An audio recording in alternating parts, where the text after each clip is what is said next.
Welcome to the channel and Forza Motorsport 7 Rivals. This is the Welcome VIPs event, so the very first VIP event within Forza Motorsport 7 Rivals.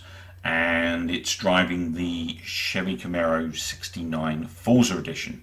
Now this is something I originally did way back at the beginning of the game when it released a good, 3 years ago now, and got pretty impressive time on there, which I'm going to show you in this video as well. However, all the leaderboards are now reset, much to my disdain, so I thought I'd have another go at this and see how I get on. Okay, so just coming up to the end of lap 3 here, I'm going to be outside the time, so it's barely a 1:22 there. So I'm obviously, to beat my rival, I've got to beat this 1:21.262 on the board, and I've got quite a good bit of speed into this now. Now originally, obviously, when I'm doing my rivals, I am driving in car most of the time. However, today I'm having trouble with that, so I thought I'd jump outside the car for a change, give you guys a bit of a different view, and also give myself a bit of an easier time, because I'm actually finding this quite tough today. Now I did skid back there as I took that corner, and that has allowed my Ghost to catch me up in a big way. So as you can see there, my Ghost from my previous run, which is obviously a 1:22, is right on top of me. Now I managed to gain quite a bit of time there. I did lose a little bit of control going into that corner, but I'm kind of okay here. I'm going to go a little bit wide onto the chevrons. Now if you go over that line now, you actually get marked dirty, or that's what's happening to me today. Now I know that didn't used to happen on the old version of this particular circuit, so it's definitely a lot tougher to get a good time on this circuit now than it was when I first did the run. So this is looking promising. So I managed to reel in a 1:20.465, which is an okay time. It's not as good as my original time though. So I was basically limiting myself to 3 laps here, in case you're wondering, because that's typically what I do in rivals, otherwise I'd spend the whole day on this thing. Now in the replay, obviously we can keep an eye out for where my line is and stuff, see where I went wrong. I was reasonably quick into that first corner. Here I do lose it. I get my angle just that little bit wrong and it chucks me out wide, so I lost probably at least 2 seconds there. And then obviously that slowed me down for the next stretch, which lost me speed. So by the time I get to the end of this corner, I've probably lost at least 4 seconds. I do manage to regain my speed there. Still didn't use up all of the road. To make the most of this, you need to use up as much of the road as possible to allow you to keep as good a speed as you can get. Really went out wide there, didn't have much choice, the car was taking me there basically. If I didn't go with the car, I was going to spin out or something. Really chucking it around that corner.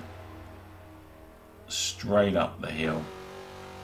Now ideally on this straight, when you hit the finish line, going into your next lap, you want to be about 133 miles an hour to get a respectable time. So after that run, as I said, I got a 1:20.465.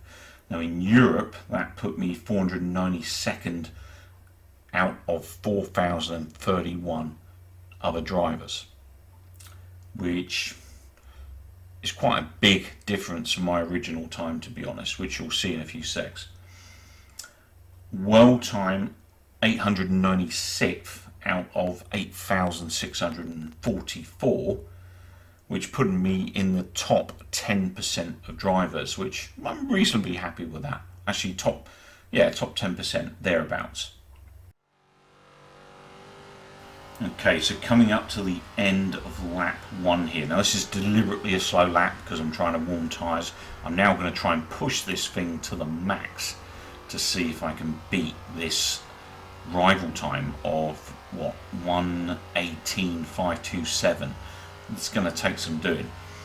Now I'm right on him at the moment. So this is actually one of my friends from my friends list. I've forgotten his full game attack. Jonesy I know him as, but basically he's a really good driver, this guy. always pushes me to my limits and has helped me break a lot of my rival times. I think it's really important to get some, if you're playing this and you're playing it regular, to get some good friends that play Forza, will also push you to your limits, even if they're better than you, like Jonesy is for me. He really does push me to my limits and test me to the max. Now, I actually managed to hold this really well. The car is fighting. It's going to go a little bit wide. As long as I avoid hitting this wall, I should be fine. I'm quite surprised that doesn't give you a dirty there, because officially you're going over the line, but you seem to get away with it, so I won't argue. And this is looking really good. I might have finally done it. Oh yes, so 1 minute 18.218 was the time. So let's check out that replay. Now, I don't know if you noticed in the replay there, I was actually hitting 133 miles an hour when I hit the finish line there. So that's obviously a good, benchmark for getting a good speed into this lap and help you, knock those important seconds off to get on those leaderboard spots. So, I did manage to hold this quite well throughout. I found though that I had to switch to the bonnet view, or actually the grille view. It's not really a bonnet view, is it? It was the grille view I was using, so right in the front of the car, just so I could see the maximum amount of road. I found that in car, the best I was doing was a late 118, so I was doing like 118 900s, and I just felt that if I went on grill, that I would just get that little bit more improvement out of my time, and it worked. I find normally that's the way to go, because obviously with grill it is a lot more fast in terms of sensation, so there's a lot more pressure on you, to take the turns and stuff, but at the same time you do see a lot more of the road. There's a lot more visibility there, so that is sometimes a much better way to drive times. I like to drive in car though, obviously, because it's more realistic, but when you're trying for leaderboard spots, you got to adapt. So that was my original run back when Forza Motorsport 7 was first released, and there's a big difference in the number of people playing now, as you can see. So in Europe back then I was 831st out of 20,885 drivers. In the world I managed to get myself into 1,594th out of 45,135 other drivers, putting me in the top 4% as opposed to the top 10% as I am now. Well, I hope you enjoyed the video. Maybe drop me a like, maybe subscribe to the channel if you did. Thanks for watching. Take care, keep well, and most importantly, come back soon.